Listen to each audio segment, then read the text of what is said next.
Hello दोस्तों, welcome to our channel. आज का हमारा टॉपिक है खुड्डाक चतुष्पादम अध्याय। दोस्तों, इसका खुड्डाक का अर्थ ये होता है कि संक्षिप्त या फिर छोटा। इसका पहला श्लोक है इस अध्याय का, अथात खुड्डाक चतुष्पादम अध्यायम व्याख्या श्याम। अर्थात अब खुड्डाक चतुष्पाद अध्याय की व्याख्या की जाएगी। दोस्तों, इसके पहले हमने स्वस्थ चतुष्क्या के वर्णन के बाद हम निर्देश चतुष्क का वर्णन देखेंगे। स्वास्थ्य चतुष्क में दोस्तों हमने 5वें लेसन से 8वें लेसन तक का वर्णन देखा। सबसे पहले स्वास्थ्य चतुष्क 3 नंबर पर आता है दोस्तों।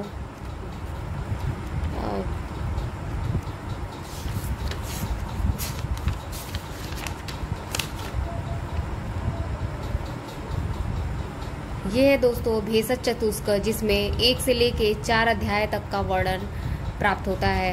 अब है स्वास्थ्य चतुष्क, जिसमें 5 से लेके 8 अध्याय तक का वर्णन प्राप्त होता है। अब हम निर्देश चतुष्क में 9वें लेसन से 12वें अध्याय तक का वर्णन देखेंगे, जिसमें 9वां अध्याय का नाम है खुड्डाक चतुष्पादम अध्याय।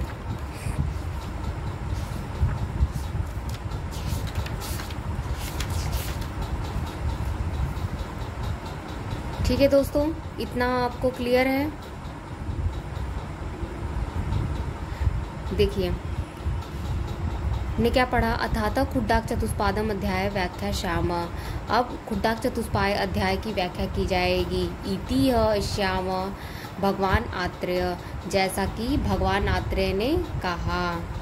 पहले के 4 अध्यायों में मानव के स्वास्थ्य को अक्षुण्ण बनाने रखने के लिए स्वास्थ्य चतुष्क का वर्णन किया गया है। उसमें हमने क्या देखा, स्वास्थ्य के बारे में देखा। किसमें? स्वास्थ्य चतुष्क में। अब इस चतुष्क में हम क्या देखेंगे कि स्वास्थ्य और आतुर मानव के हित के लिए निर्देश चतुष्क का वर्णन प्राप्त होता है। चक्रपाणी खुड्डाक शब्द का अर्थ उन्होंने क्या बोला है दोस्तों? संक्षिप्त। यहाँ पे इस लेसन में संक्षिप्त रूप से वर्णन किया गया है, लेकिन इसके नेक्स्ट अध्याय में इसका पूर्ण वर्णन आपको प्राप्त होगा। चिकित्सा के चतुष्पाद कितने होते हैं? 4 होते हैं, इसीलिए इसका नाम क्या है? चतुष्पाद। भीषक द्रव्याणु उपस्थाता, अर्थात भीषक द्रव्याणु उपस्थाता रोगी पाद चतुष्टयम गुणवत कारणम गेयम विकार व्युपशांतये। कौन कौन है दोस्तों? गुणवत वैद्य, गुणवान वैद्य, अर्थात जो फिजिशियन होता है, जिसको हर एक शास्त्र का नॉलेज होता है, उसे हम क्या कहते हैं? गुणवान वैद्य। अब क्या है? गुणवान द्रव्य, जिसमें सारी प्रॉपर्टीज गुणयुक्त होता है। और कौन है? गुणवान उपस्थाता, मतलब नर्सिंग स्टाफ जो भी रहेंगे वहाँ पे। गुणवान रोगी क्यों बोला गया दोस्तों? क्योंकि मतलब जब फिजिशियन जो है इंस्ट्रक्शन देता है तो पेशेंट उसको कितना केयरफुली उसको समझ सकता है। यहाँ चिकित्सा के 4 पादों का वर्णन किया गया है। इसमें सर्वप्रधान कौन है दोस्तों? वैद्य। उसके बाद कौन है? औषध। उसके बाद परिचारक। उसके बाद रोगी आते हैं। अब हम देखेंगे अस्वस्थ तथा स्वस्थ प्रकृति के लक्षण। अस्वस्थ अर्थात विकृति को बोला गया है, स्वस्थ अर्थात प्रकृति के लक्षण को बोला गया है। तो विकारो धातु वैषम्यम साम्यम प्रकृति उच्यते, अर्थात दोस्तों विकार कब होगा? जब धातु की विषमता होगी तब विकार उत्पन्न होगा। और साथ में कब होगा? जब प्रकृति के समान मतलब साथ में होगा, तब प्रकृति होगा। धातु की विषमता को रोग कहा जाता है। धातुओं की क्षमता का नाम प्रकृति स्वास्थ्य अवस्था है तथा आरोग्य अवस्था का नाम सुख है, और विकार रोगावस्था का नाम दुख है।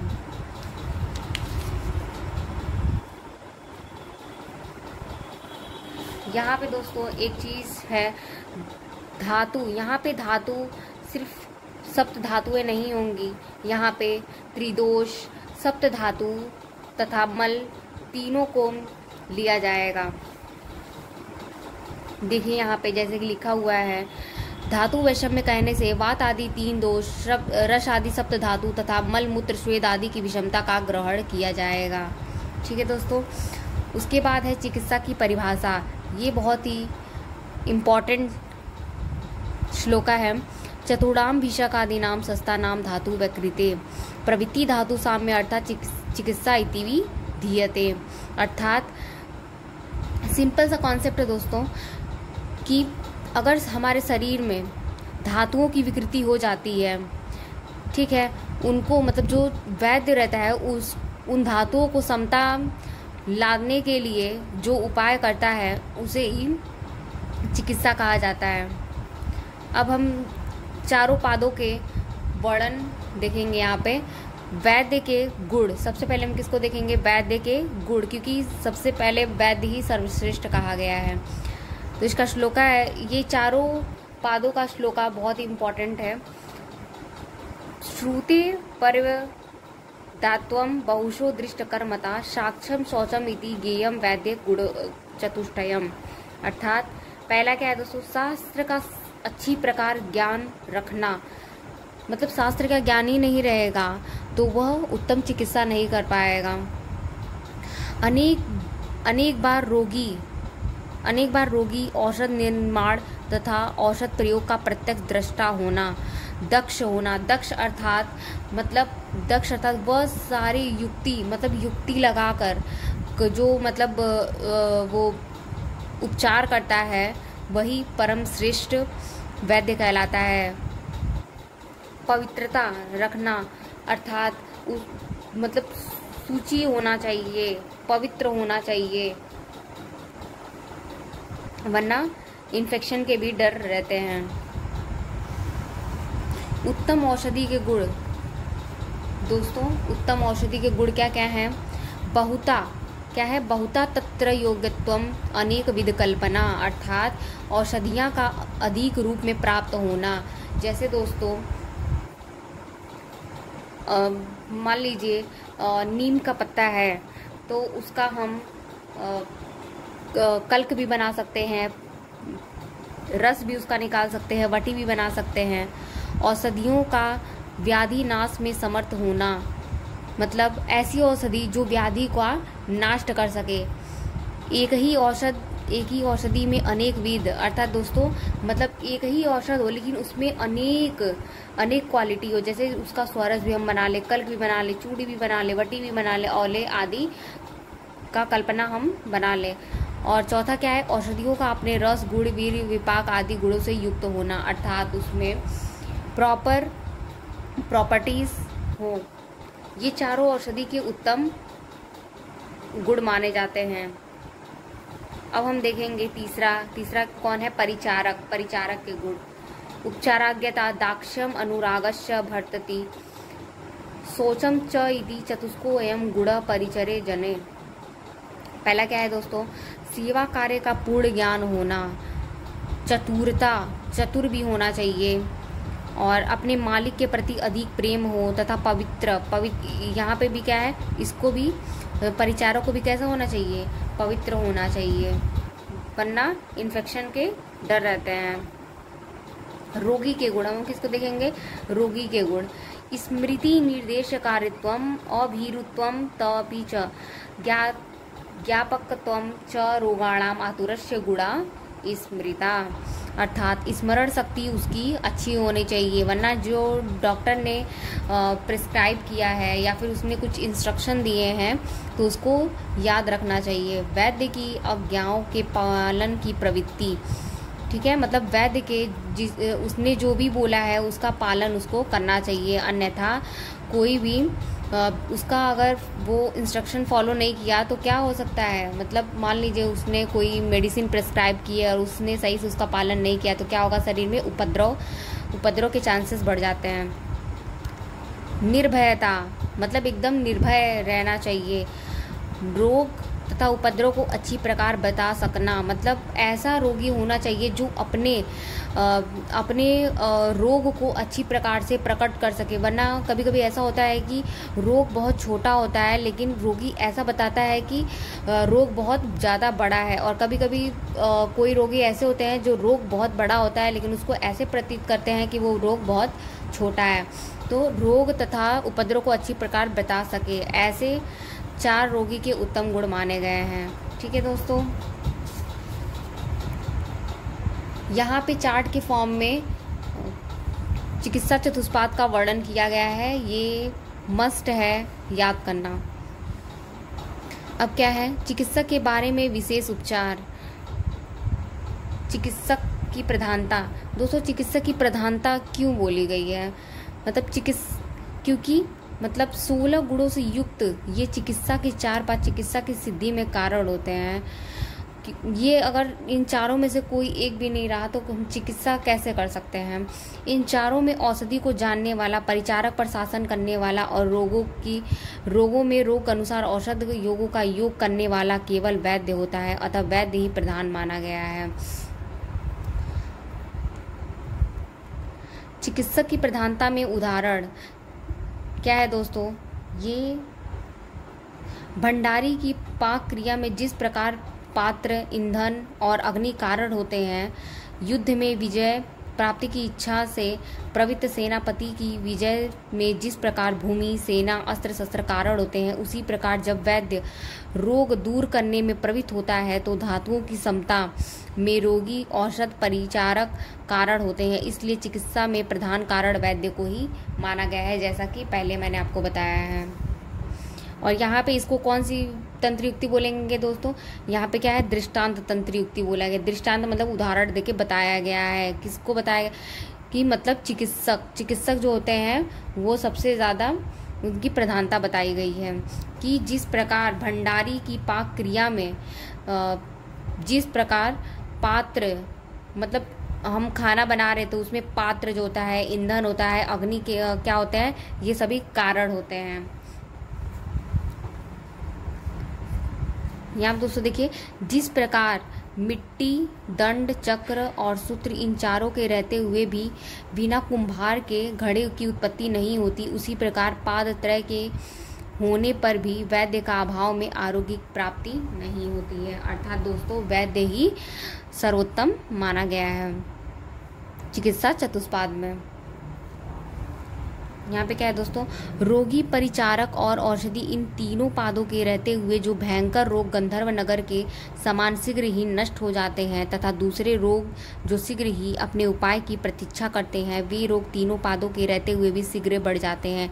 इन दोनों अवस्थाओं में क्रमशः ज्ञानी तथा अज्ञानी वैद्य ही कारण होता है। ठीक है दोस्तों, अब क्या है, अयोग्य व्यक्ति से चिकित्सा कराने का निषेध। मतलब मान लीजिए कोई ऐसे चिकित्सक है जिसको या तो थियोरेटिकल नॉलेज नहीं है या तो प्रैक्टिकली नॉलेज नहीं है। क्या है, अयोग्य व्यक्ति से चिकित्सा कराने का निषेध हमें क्या क्या हो सकता है? अपनी आत्मा को अग्नि में हवन कर देना अच्छा है। क्या वो दोस्तों बोला गया यहाँ पे, अपनी आत्मा को अग्नि में हवन कर देना अच्छा है, किंतु अज्ञानी वैद्य से चिकित्सा कराना अच्छा नहीं है। जिस प्रकार अंधा व्यक्ति अपनी अज्ञानता के कारण भयभीत होकर डरपोक व्यक्ति के समान हाथ से या डंडे से टटोल कर चलता है तथा वायु के वशीभूत नौका जल में जिस प्रकार चंचल परिस्थिति में रहती है, वही स्थिति मूर्ख वैद्य की चिकित्सा कर्म में होती है। अर्थात दोस्तों समझ में आया कि मतलब जो वैद्य होता है, जो मूर्ख वैद्य होता है, वो इतना मतलब वो खुद ही इतना किसी चीज कार्य में निपुण नहीं हो पाता, किसी कार्य में वो सफल नहीं रहता है कि वो मतलब अच्छे से चिकित्सा कर पाए। इसीलिए वो मतलब टटोल कर चलता है, बोला गया है यहाँ पे, हाथ से या फिर डंडे से टटोल कर चलता है।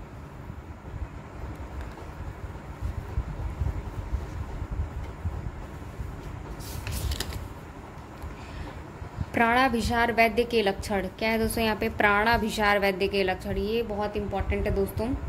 तस्मात् शस्त्रे अर्थविज्ञाने प्रवृत्तो कर्मदर्शने भीषक चतुष्टये युक्त प्राणाभिशर उच्यते।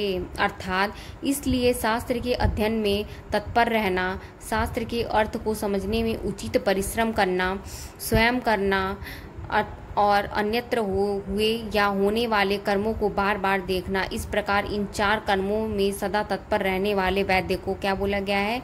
प्राणाभिसार वैद्य बोला गया है।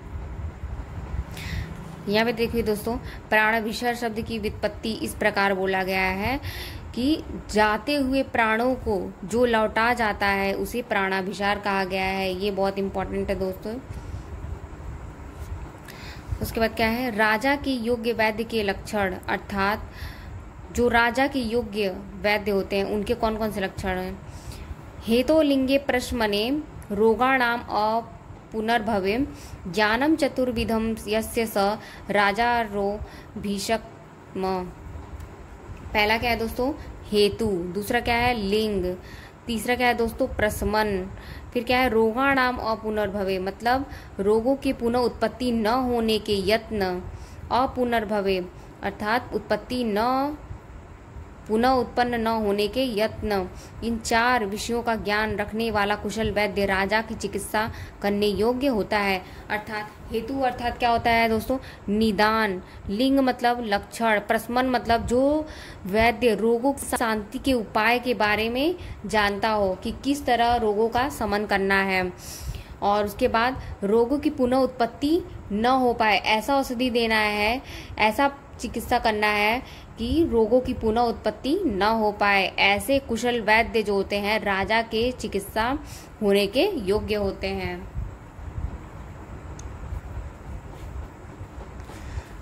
यह क्या है दोस्तों? शस्त्र आदि के संबंध में पात्र की महत्ता। शस्त्र, शास्त्र और जल, इनमें पात्र के अनुसार गुण और दोषों की उत्पत्ति हो जाती है। आयुर्वेद भी शास्त्र है, अतः इसके अध्ययन के पूर्व पढ़ने वाले शिक्षार्थी को अपनी बुद्धि की शुद्धि कर लेनी चाहिए। उत्तम वैद्य के 6 गुण। उत्तम वैद्य के कौन से गुण? 6 गुण। जैसे विद्या हो गया, वितर्क। वितर्क मतलब तर्क करना। विज्ञान, स्मृति, तत्परता, क्रिया। ये 6 गुण जो होते हैं उत्तम वैद्य के गुण हैं। शास्त्र और बुद्धि का संबंध क्या है? शास्त्रम ज्योति प्रकाशस्थम दर्शनम बुद्धि आत्मन ताभ्याम भीषक संयुक्ताभ्याम चिकित्सा अन्पराध्यति। वस्तुओं को प्रकाशित करने के लिए शास्त्र ज्योति अर्थात दीप है। शुद्ध बुद्धि दर्शन नेत्र के समान है। इन निर्मल शुद्ध बुद्धि और शास्त्र रूपी दीप से युक्त होकर जो चिकित्सा करता है उससे अपराध नहीं होता। अब क्या है यहाँ पे? वैद्य की 4 वृत्तियाँ, ये भी इम्पोर्टेंट है दोस्तों। वैद्य की 4 वृत्तियाँ। मैत्री अर्थात यहाँ देखिए दोस्तों, मैत्री कारुण्य आर्तेषु शक्य प्रीति रूपेक्षणम प्रकृति स्थेषु भूतेषु वैद्य वृत्तिश्च चतुर्विधा। कितने हैं दोस्तों? 4।